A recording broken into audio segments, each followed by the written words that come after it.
Hello guys, welcome back. This is CFA Level 1 summary video on FRA by Gaurav Kabra, which is me. हम editors में CFA level 1 पे कई सारे videos बना करके अपने YouTube चैनल पे डाल रहे हैं। सो अगर आपने इन दोनों ही चैनल्स को सब्सक्राइब नहीं किया है सो सबसे पहले वो सब्सक्राइब कर लीजिए so that you get to know about all the new upcoming videos on our CFA level 1। इसके अलावा we also have a video course on CFA level 1। In case you want to know the details you can definitely check the description below.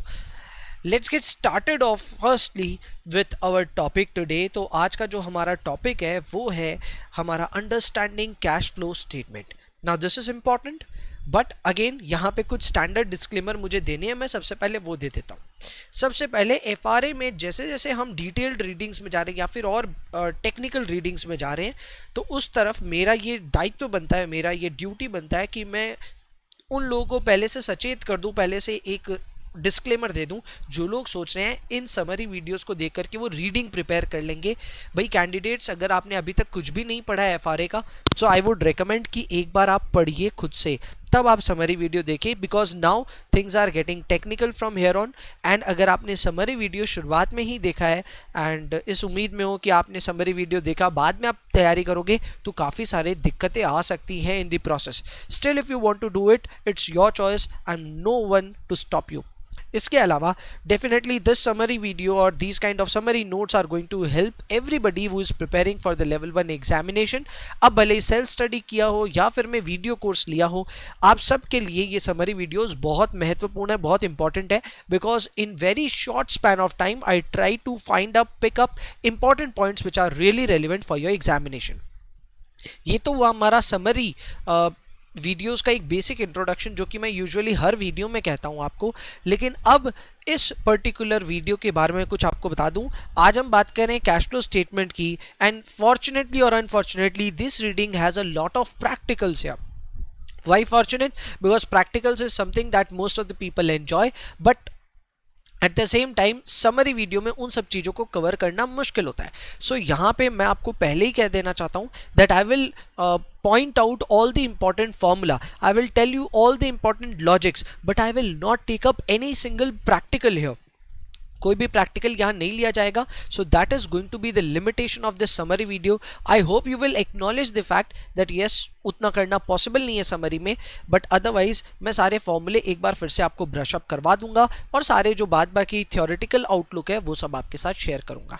So let's get started. This is not going to be any I would say lesser important video, काफ़ी important है and ज़्यादातर सारे important areas को मैं यहाँ cover करते हुए चल रहा हूँ।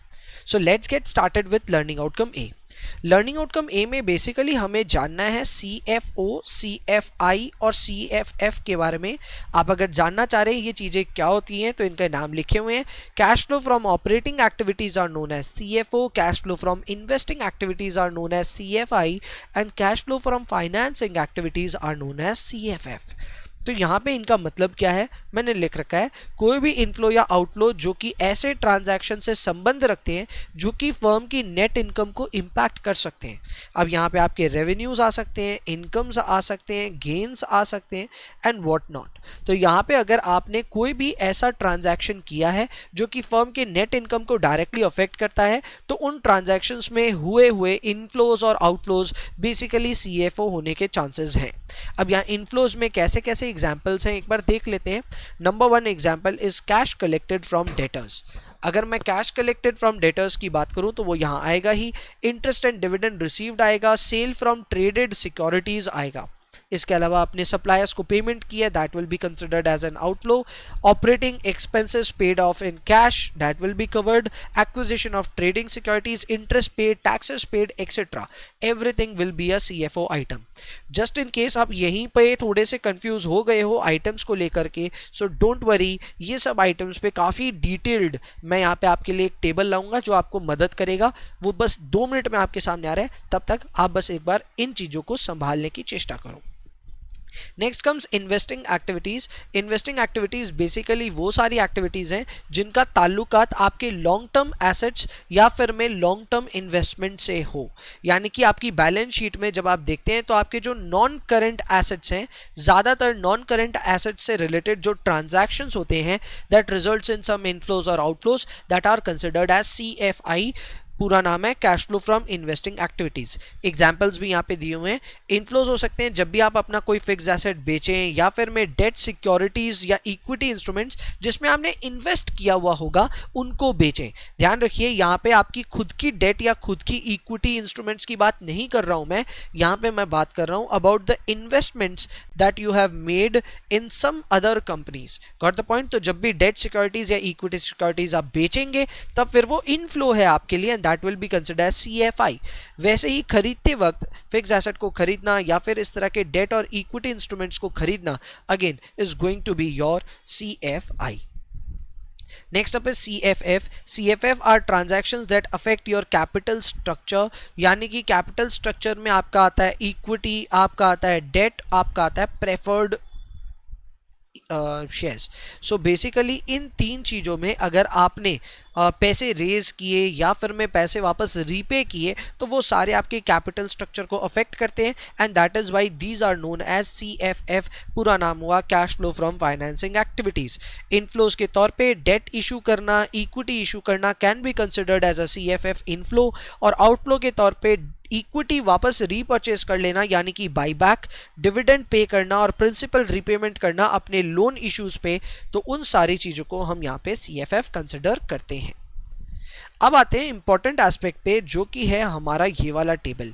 ये टेबल मुझे पूरा पता है कि ये काफ़ी इंपॉर्टेंट है और एग्जामिनेशन में इस पे कई सारे क्वेश्चंस डेवलप हो सकते हैं, इसलिए प्लीज़ इस पार्ट पे ज़्यादा ध्यान दीजिएगा।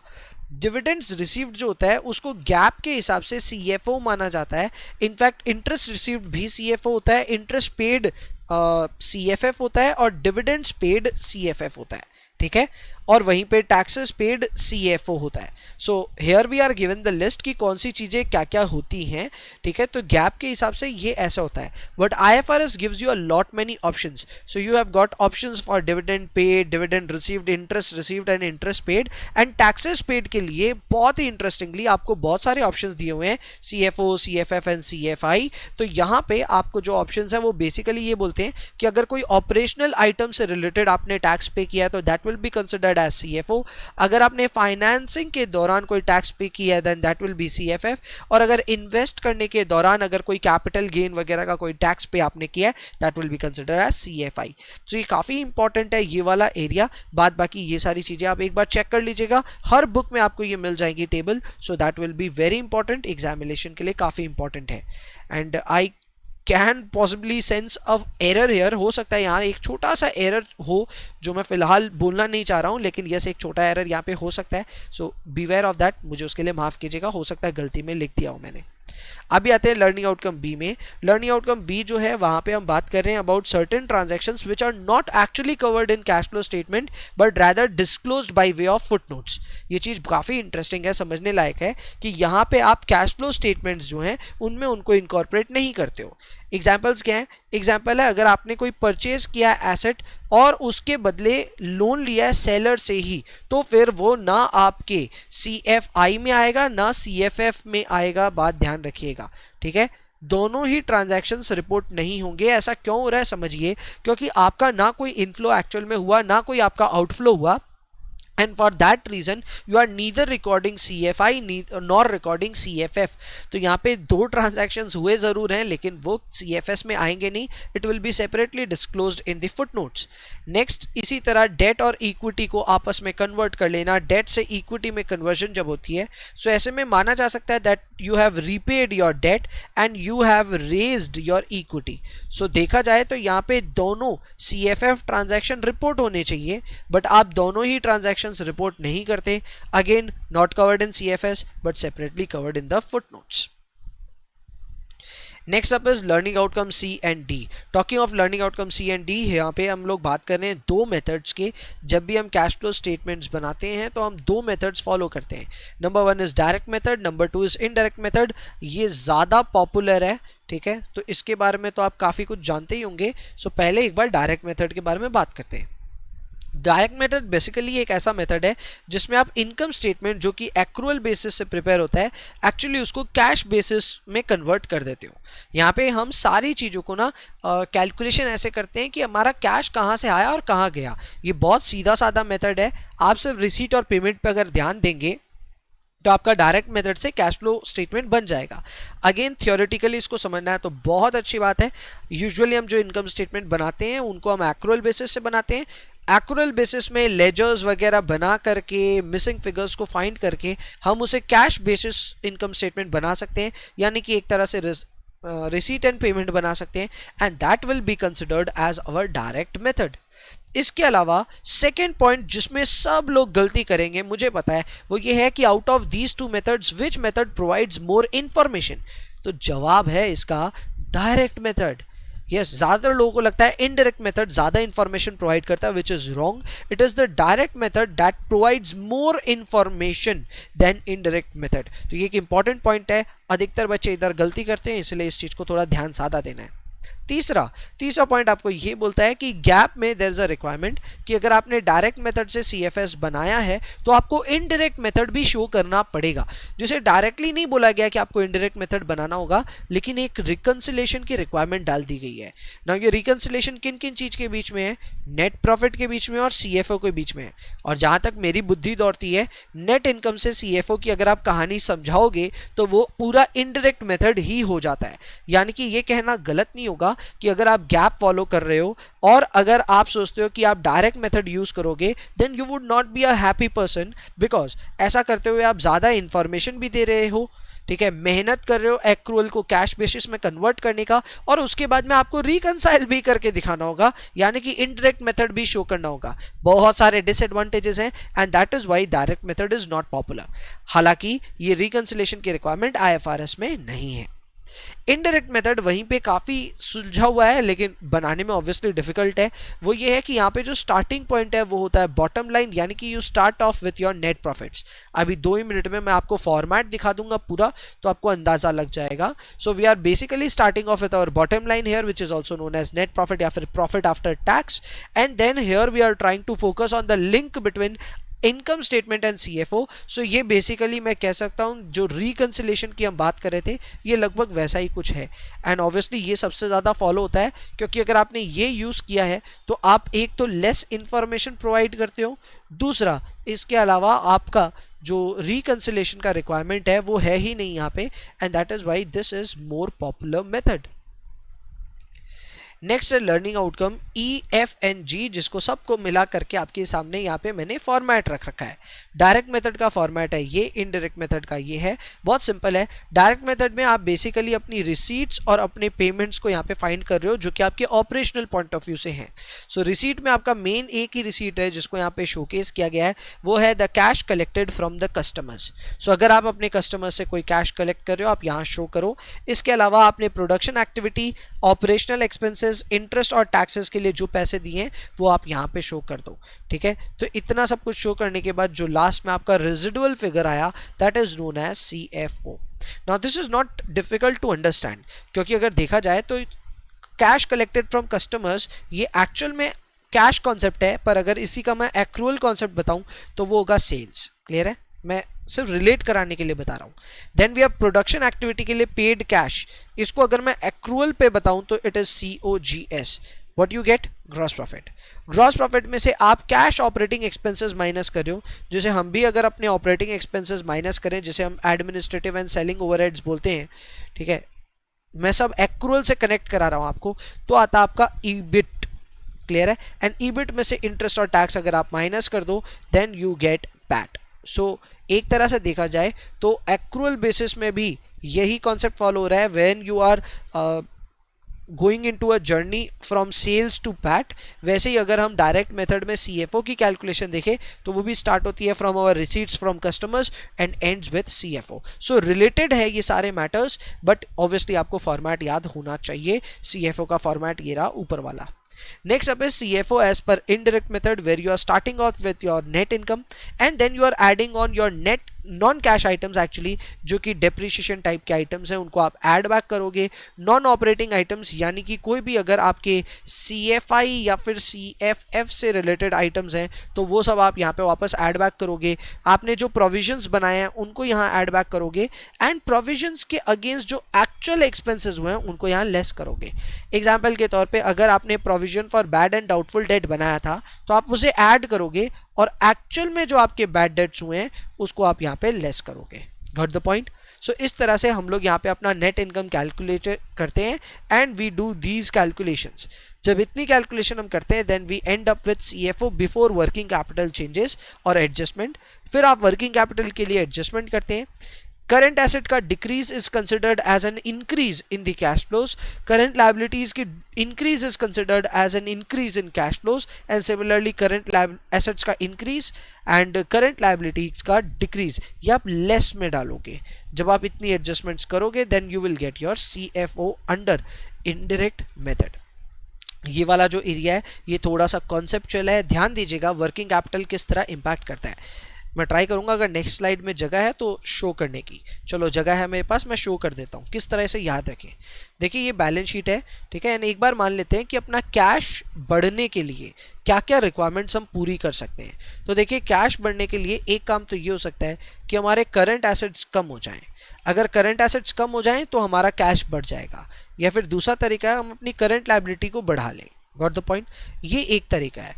दूसरा तरीका ये है कि अगर हम चाहते हैं कि हमारे कैश कम हो जाएं तो कम होने के लिए क्या क्या हम चाहेंगे? हम चाहेंगे हमारे करंट एसेट्स या तो बढ़ जाएं या तो करंट लायबिलिटीज घट जाएं। अगर इस तरह से हम देखें तो हमारी बैलेंस शीट टैलीड रहेगी and that is what I am telling you here. अगर आप देखना चाहते हो that what leads to increase in cash, cash के बढ़ने के पीछे क्या क्या चीज़ें होती है, तो आप बोल सकते हो सीए का घटना और सीएल का बढ़ना, ये दोनों चीज़ें आपके कैश बढ़ाती है। और वैसे ही अगर कैश घटाने की बात हो तो सीए का बढ़ना और सीएल का घटना ये आपका कैश घटाती है। और इसी बेसिस पे आप इन सारी चीज़ों को याद कर सकते हो, ठीक है। जस्ट ट्राई करना है एक बार इसको समझने का। I hope you will get on the top of that. Learning outcome एज पे आते हैं। इंटरेस्टिंग लर्निंग आउटकम है। यहाँ पे बातें हो रही हैं कि आपको कैश फ्लो स्टेटमेंट को देख करके क्या क्या एनालिसिस करनी चाहिए। वेल पर्सनली मैं अपनी बात बता दूं, मैं यूजुअली ये सारी चीज़ें देखता हूँ जब भी मैं स्टॉक मार्केट में कोई भी स्टॉक को बाई करने जा रहा हूँ। मैं फंडामेंटली स्टॉक्स को ज़रूर चेक करता हूँ एंड ये सारी चीज़ें जो मैं मेंशन कर रहा हूँ उसको मैं आपको रियलिस्टिक पॉइंट ऑफ व्यू से भी समझाते हुए चलूँगा कि क्या क्या चीज़ें हम देखते हैं। जैसे कि नंबर वन चीज़ ऑब्वियसली हम देखते हैं सीएफओ एंड एनआई के बीच के स्टेबल रिलेशनशिप। देखो ये बहुत ज़रूरी है। अगर आप कोई भी कंपनी में इन्वेस्ट करने जा रहे हो और अगर उसकी एनआई और सीएफओ के बीच में रिलेशनशिप गड़बड़ है, यानी कि नेट इनकम दिखाई जा रही है बहुत ज़्यादा लेकिन सीएफओ नेगेटिव आ रहा है और ऐसा काफ़ी टाइम तक चलते आ रहा है, इसका मतलब ये होगा that the company is showing profits in their books लेकिन ये प्रॉफिट्स को वो कैश में कन्वर्ट नहीं कर पा रहे हैं, which is a very bad sign.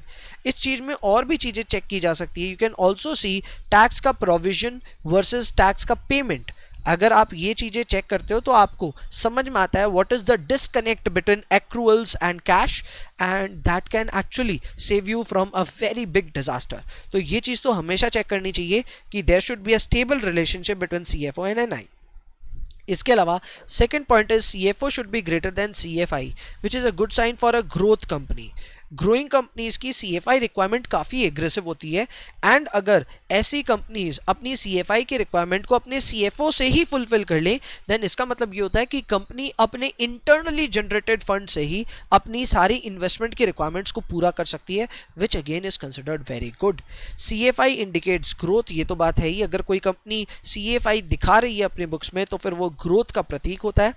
Common size cash flow statement से भी हमें कई चीज़ें यहाँ पे देखने को मिलती हैं। सबसे पहले समझना पड़ेगा कि इसको हम दिखाते कैसे हैं। तो आपको पता है जिस तरह हम कॉमन साइज बात कर रहे हैं बैलेंस शीट की तो उसमें हम हर चीज़ को दिखाते हैं as percentage of total assets. जब हम बात करते हैं इनकम स्टेटमेंट की तो हम दिखाते हैं उसको एज परसेंटेज ऑफ रेवेन्यू।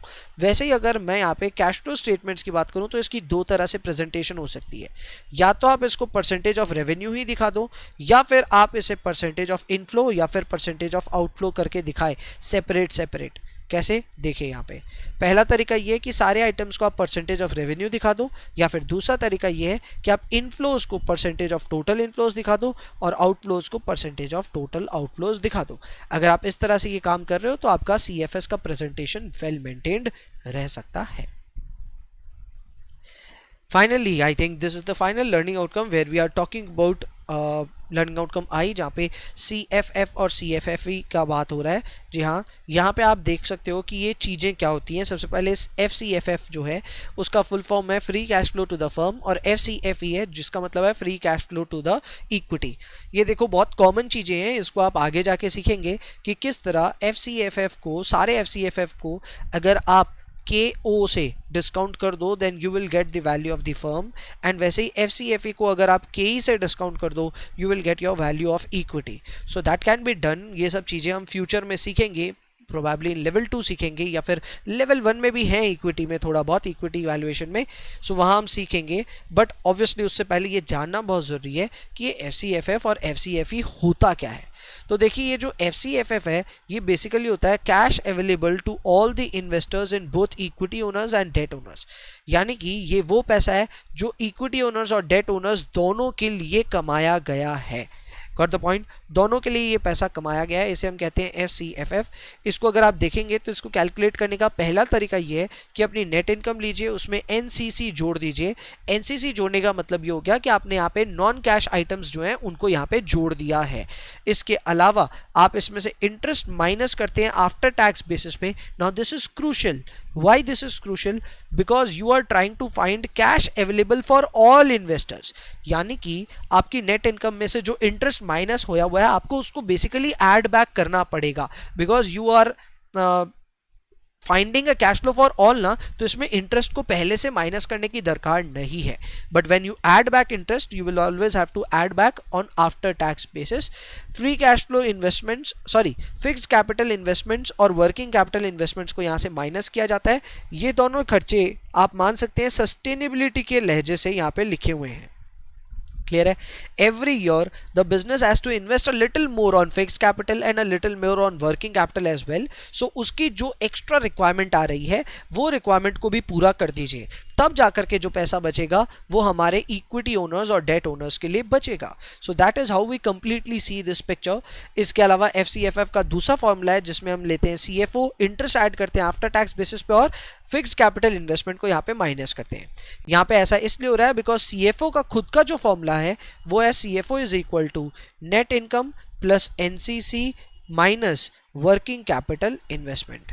तो CFO बेसिकली इन तीन टर्म्स को साथ में रिप्लेस कर देता है। सो ऊपर वाला ही फॉर्मूला है, बस तीन आइटम्स रिप्लेस होकर के CFO बन गया। बाद बाकी आप फॉर्मूला रिलेट कर सकते हो, it will be exactly same. Now comes FCFE।